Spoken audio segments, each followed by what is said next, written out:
Pues vamos a seguir estudiando el texto de Marcos.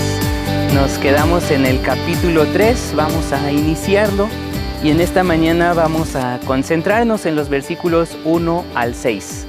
Marcos capítulo 3, versículos 1 al 6. Vamos a orar. Dios Padre, te alabamos, te bendecimos, te damos las gracias, Señor, en esta mañana por la oportunidad que nos das de presentarnos delante de ti con un corazón dispuesto a escuchar tu palabra. Te pedimos, Señor, que tú nos hables, que podamos entenderlo y que como iglesia podamos seguir creciendo en comunión y de manera personal, Señor, que podamos seguir los pasos también de tus discípulos en ese seguimiento tuyo. Nos ponemos en tus manos en el nombre de Cristo Jesús y por tu Espíritu Santo. Amén. Esta sección continúa con el relato que habíamos visto en el capítulo 2, versículos 23 al 28. Algunos comentaristas opinan que se trata esta escena que vamos a ver, que sucedió en el mismo día en que ocurrió lo del versículo 23. Ustedes recordarán que en esos versículos vimos que Jesús iba caminando con sus discípulos por un sembradío y comieron de allí, y vino pues la disputa con algunos fariseos que le echaban en cara de por qué habían obrado, ¿sí?, hecho una obra en el día sábado. Y Jesús pues les respondió que Él es el Señor del sábado, ¿no?, y que el sábado fue hecho para el ser humano. Entonces tenemos el relato del capítulo 3, versículos 1 al 6, que parece continuar ese día. Otros comentaristas piensan que se trata de cualquier otro sábado y simplemente pues se describe en esa secuencia de situaciones en las que Jesús confronta a los líderes religiosos por el día sábado. Y comienza el versículo 1 diciendo: entró otra vez en la sinagoga y estaba allí un hombre con la mano seca.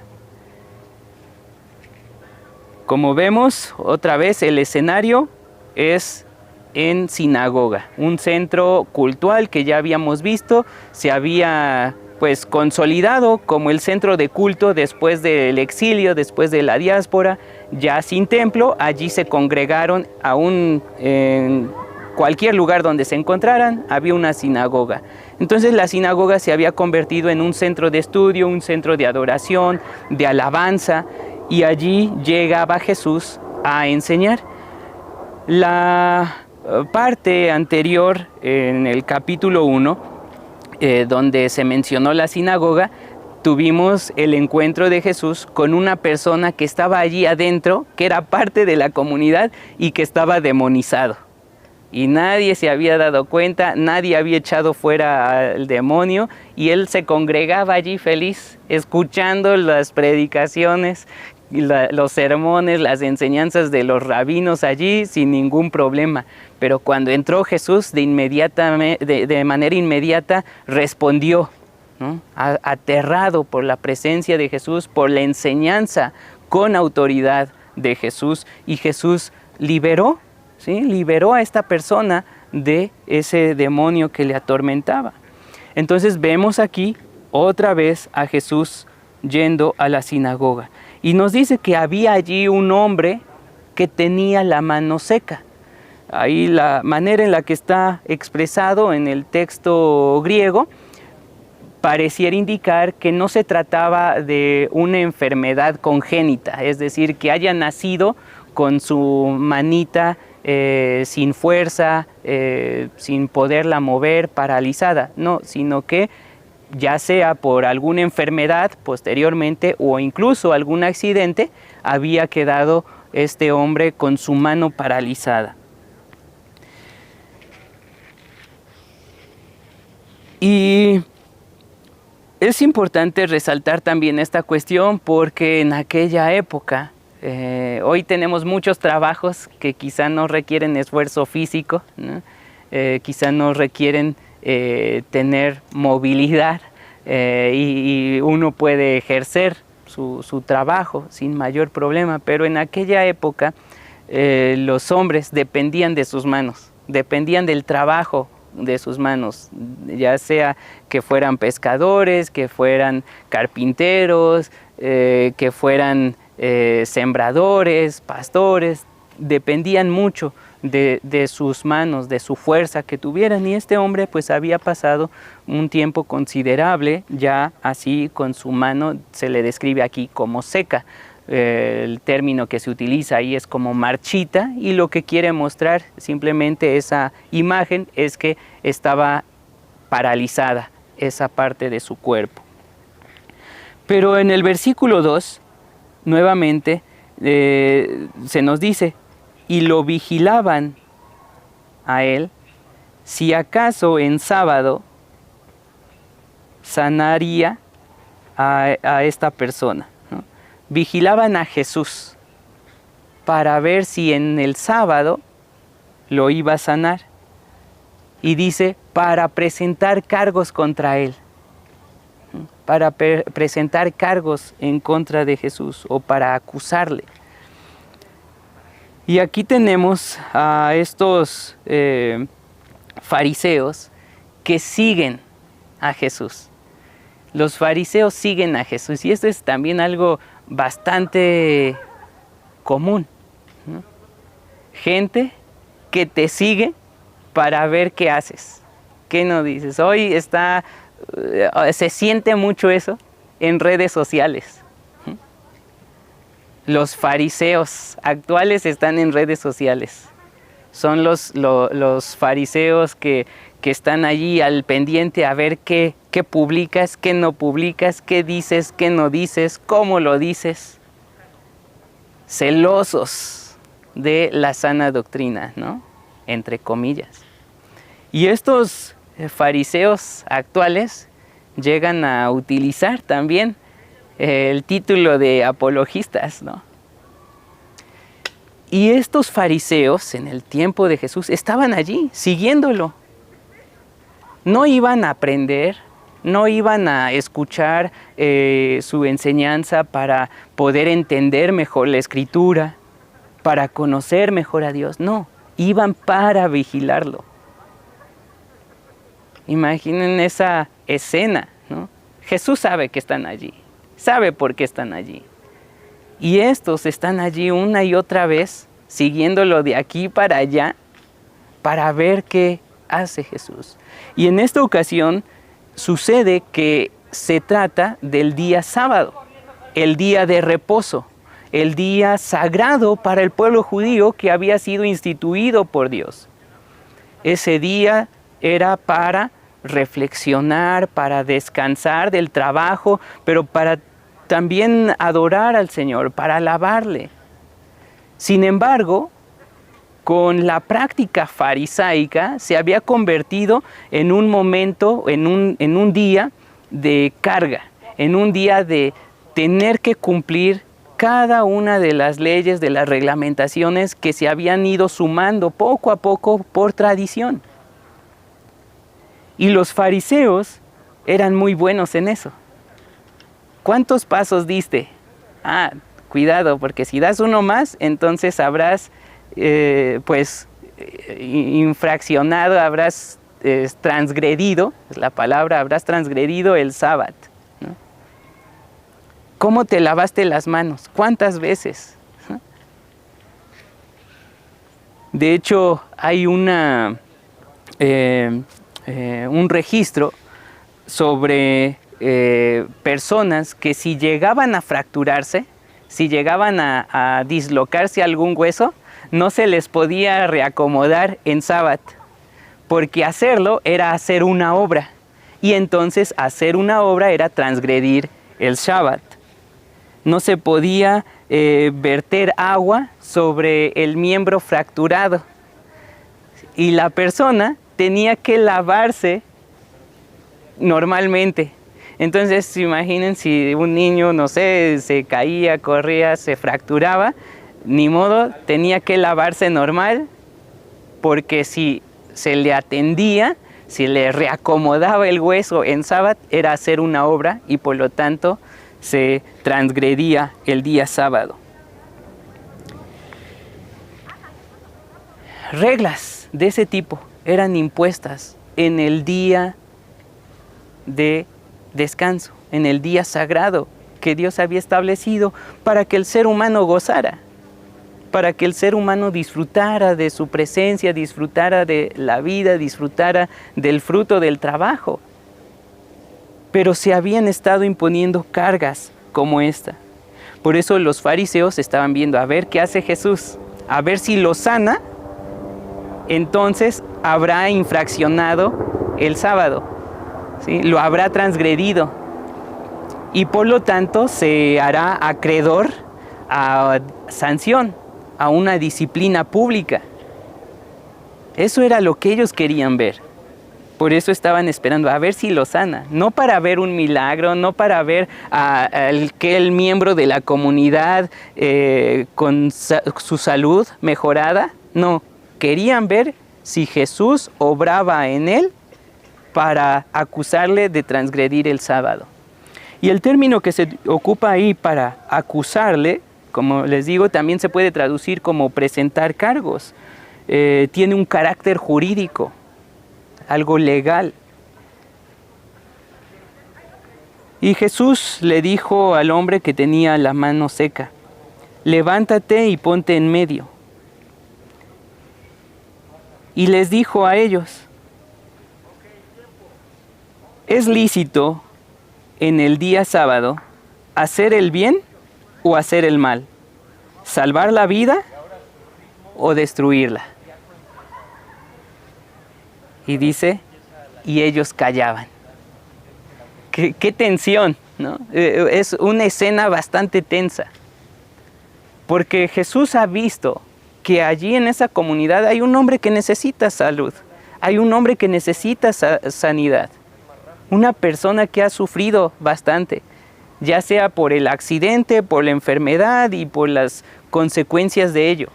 Y aún más, muy probablemente, por falta de trabajo. Y quizá también el estigma social de, seguro Dios te castigó. Porque esa era la idea que tenían los fariseos. Si te va mal, es porque Dios te ha retribuido conforme a tus obras. Es porque has pecado. Qué accidente ni qué nada, es porque pecaste, ¿no? Muchas de esas perspectivas, de esas ideas, era la que tenían estos fariseos. Y este hombre estaba allí, era parte de la comunidad, tenía esa necesidad y nadie había podido apoyarle. Pero Jesús ya lo había visto, ya había visto su necesidad. Y aquí lo pasa al frente, a pesar de saber que los fariseos están allí observándole, a ver si hace algo para acusarlo. Y lo llama al frente, lo presenta ahí en medio de ellos y les pregunta a los fariseos, ¿es lícito hacer el bien o hacer el mal en el día sábado? Por supuesto, la respuesta lógica es hacer el bien. No importa si uno corre, si uno camina más de los pasos establecidos, si uno le venda la herida, si uno toca a un enfermo, no importa si hace algo, está haciendo el bien. Y eso es lícito delante de Dios. Esa era la respuesta lógica, correcta. ¿Es lícito hacer el bien o hacer el mal? Hacer el bien, por supuesto. ¿Es lícito salvar la vida o perderla? Como se puede traducir ahí el verbo griego, ¿no? Salvarla o perderla. Por supuesto, era lícito salvar la vida. Ninguna persona en su sano juicio, por ser sábado, dejaría que una persona muriera simplemente porque, no, es que hoy no me es permitido tocarlo, ¿no? Hoy no puedo hacer esto, hoy no puedo hacer aquello. Los pone en predicamento. Pero los fariseos, a pesar de conocer la respuesta correcta, a pesar de saber lo que es bueno y lo que es malo, a pesar de tener una responsabilidad ética, moral para salvar a alguna persona, preferían guardar silencio. Se callan, se callan. Y es interesante la segunda parte de la pregunta que tenemos allí, donde se menciona salvar la vida o perderla. Porque el verbo que encontramos ahí, en griego, sosai, salvar, también es sanar. Y una vez más encontramos aquí la vinculación entre salvar y sanar. Jesús salva y sana. Jesús sana y salva. Es una acción integral, la salvación que Jesús trae. El otro verbo que se puede traducir como perder o matar, ¿no?, tiene también ese significado opuesto. Entonces, lo que está a punto de hacer Jesús no solamente es la sanidad de la persona, sino también la salvación de la persona.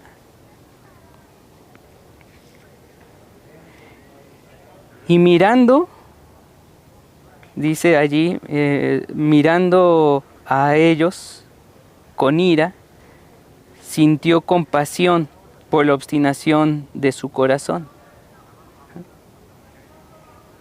Y aquí este versículo, en este versículo Marcos nos presenta esas características de la vida de Jesús, completamente humano, su carácter, sus emociones.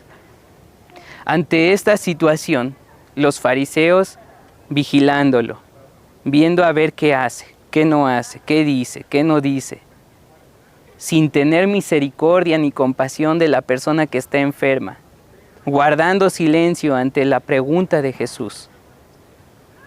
Dice que volteó a verlos con ira. Jesús se enojó. Pero es que los creyentes no se deben de enojar, ¿no? ¿Cómo no? ¿Cómo no? Jesús se enoja ante las injusticias. Jesús se enoja ante esa falta de empatía, ante esa falta de misericordia, ante esos legalismos, ante ese orgullo jactancioso de los fariseos, que preferían guardar silencio en vez de aceptar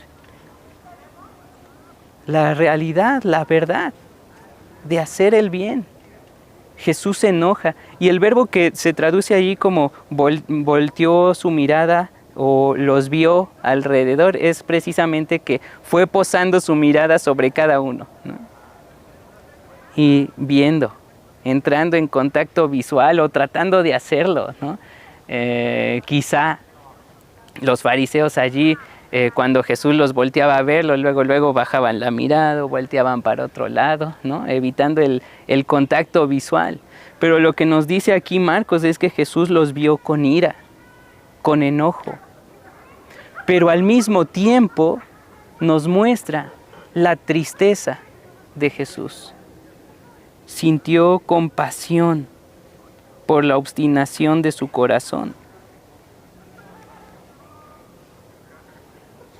Jesús se entristece, no solamente se enoja, no solamente tiene ira en contra de aquellos que causan tanto daño a la comunidad, sino también se entristece por ellos.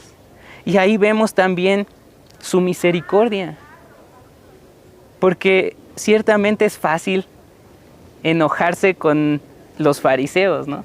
Es fácil enojarse con aquellos que hacen este tipo de cosas orgullosas, este tipo de liderazgo controlador.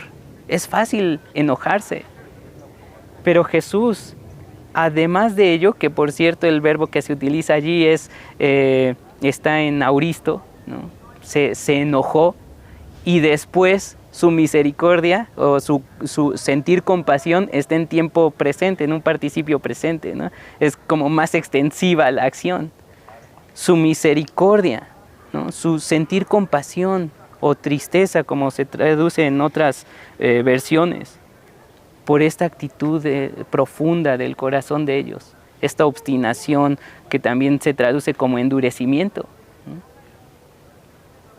Y eso también nos enseña a nosotros, a un lado, sí, enojarnos, está bien, molestarnos, sentirnos con ira por los abusos de liderazgos farisaicos, pero al mismo tiempo nos insta a tener compasión, a sentir compasión por ese tipo de personas que aún estando en la comunidad tienen ese tipo de actitudes.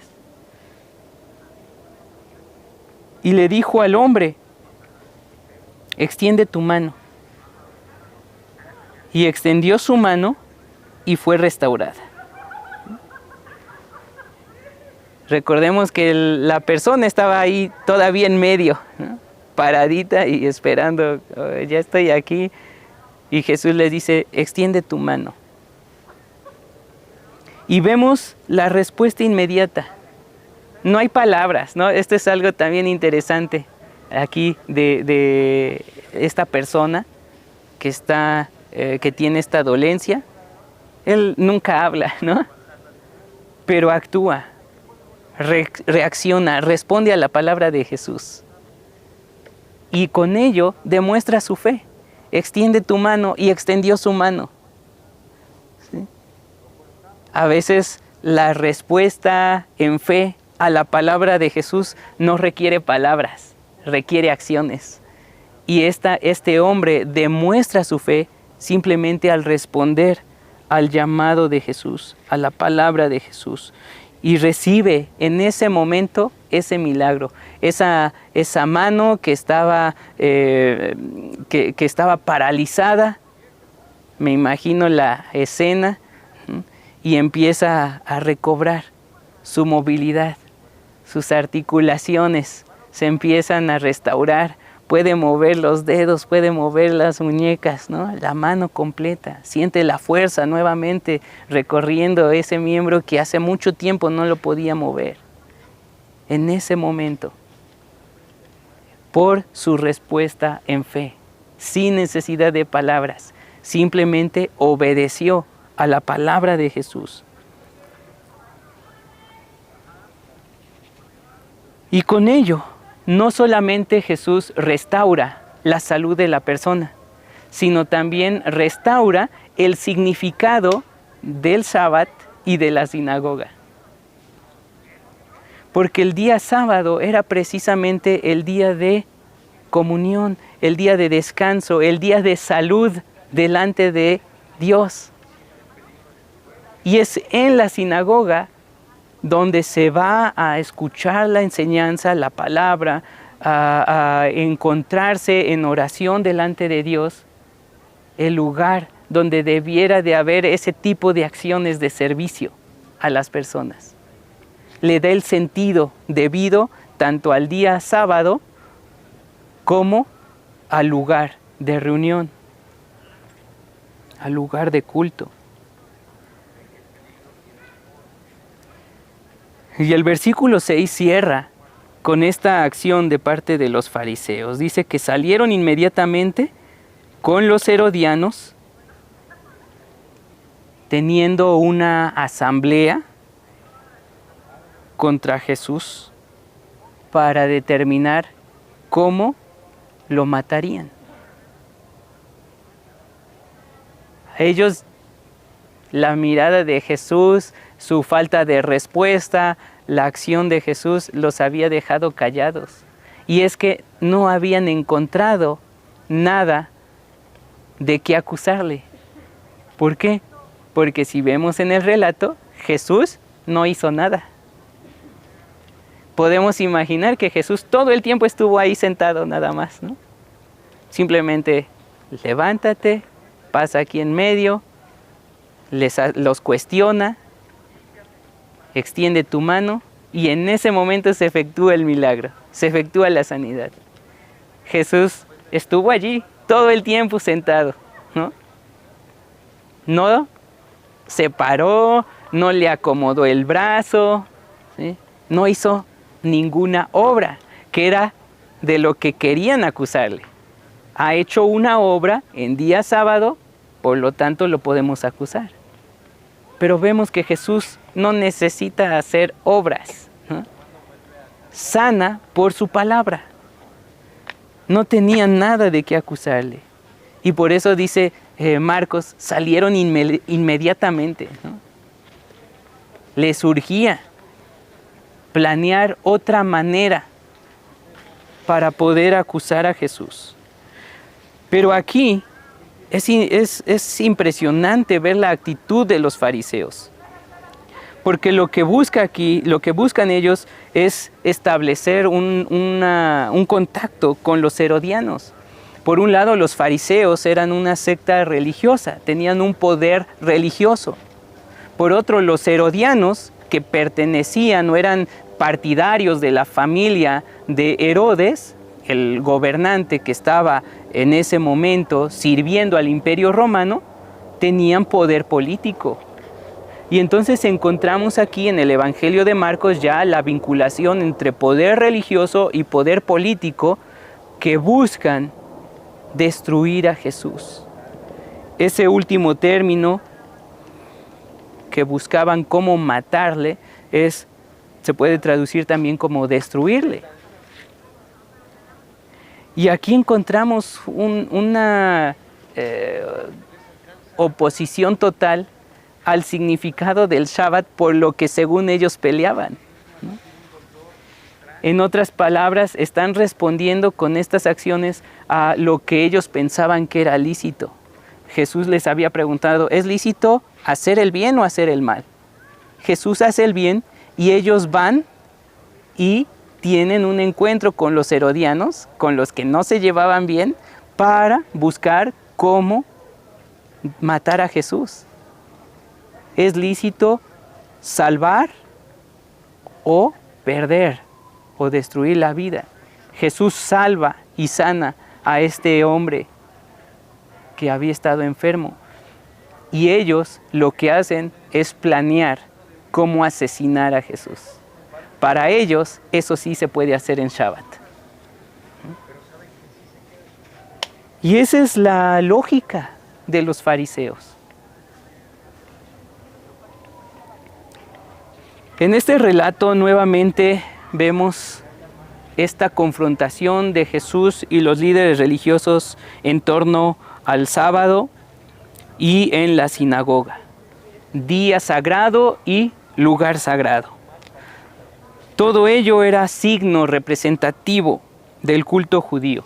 Su religión, su liturgia, sus ordenamientos y sus leyes. Y allí nuevamente se encuentra a una persona en necesidad. Y allí va Jesús a curarle, con todo y la oposición de los líderes religiosos, para quienes es más importante las leyes, las normas, que las personas mismas. Y Jesús los sana en medio de todos por medio de su palabra.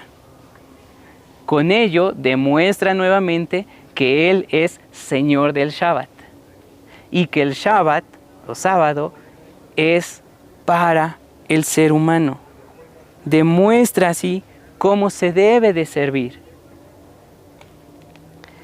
Así nosotros como iglesia también debemos aprender que sobre todo orden cultural, litúrgico, cualquier ritual, cualquier norma, sobre todo ello está el cuidado integral de las personas.